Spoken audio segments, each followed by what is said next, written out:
the pain, disappeared back where it had come from, somewhere in the centre of the pumpkin. She lay back, wiped a tissue across her damp forehead.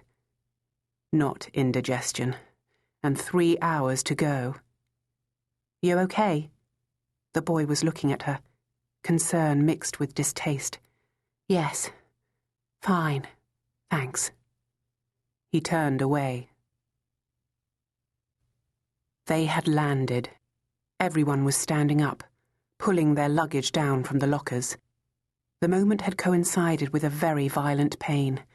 She sat in her seat, bent double, breathing heavily. She was getting the measure of them now. They started, gathered momentum, tore at you, and then departed again, leaving you at once feebly grateful and dreadfully fearful of their return.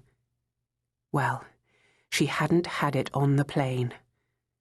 For the rest of her life, when she read of people describing bad experiences of childbirth, of inadequate pain relief, of briskly bracing midwives, of the sense of isolation and fear, she thought they should have tried it her way.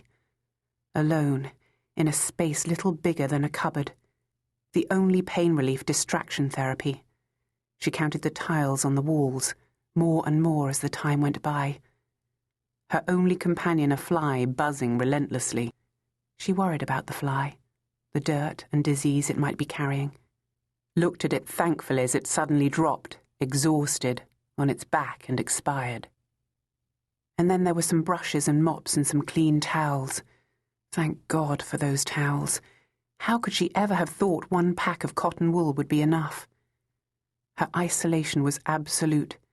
Her only midwife herself and her precious book, propped against the wall as she lay on the floor, studying its explicitly sanitized diagrams desperately, heaving her child into the world. How could she be doing this? So afraid of pain she couldn't have a filling without a local anesthetic. So clumsy she could never fasten her own brownie tie. But she did. She managed because she had to.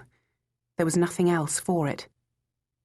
And when it was all over, and she had cleaned herself up as best she could, and the room too, and wrapped the baby, the tiny, wailing baby, into the clean sheet and blanket she had packed in her rucksack, along with the sharp, sharp scissors and ball of string and large bottle of water, which was the nearest she could get to sterilizing anything, she sat on the floor, slumped against the wall, feeling nothing, not even relief, looking at the baby, quiet now, but breathing with astonishing efficiency, its small face peaceful, its eyes closed. It was over. She had become a mother, and in a very short while she would be one no longer. She could walk away, herself again, free, unencumbered, undisgraced. She could just forget the whole thing, completely. It was over, wonderfully, neatly, absolutely over. The year before. August 1985. They sat there in the departure lounge, on 2 separate benches, consulting the same departure board. 3 girls, strangers to one another, the faded jeans, the long hair, the beaded friendship bracelets, the sneakers, the small rucksacks, vastly bigger ones already checked in, all marking them out as backpackers and about to be undergraduates. With school and parents shaken off, a few £100 in their new bank accounts, round-the-world tickets in their wallets, they were moving off to travel a route that would take them in one or all of a clearly defined set of destinations. Australia, New Zealand, Thailand, Nepal and the Himalayas, and even the States. They were very excited, slightly nervous, above all impatient for the journey to begin, constantly exchanging looks, half smiles with one another, moving slowly, physically closer as more and more people filled the lounge and the space surrounding them.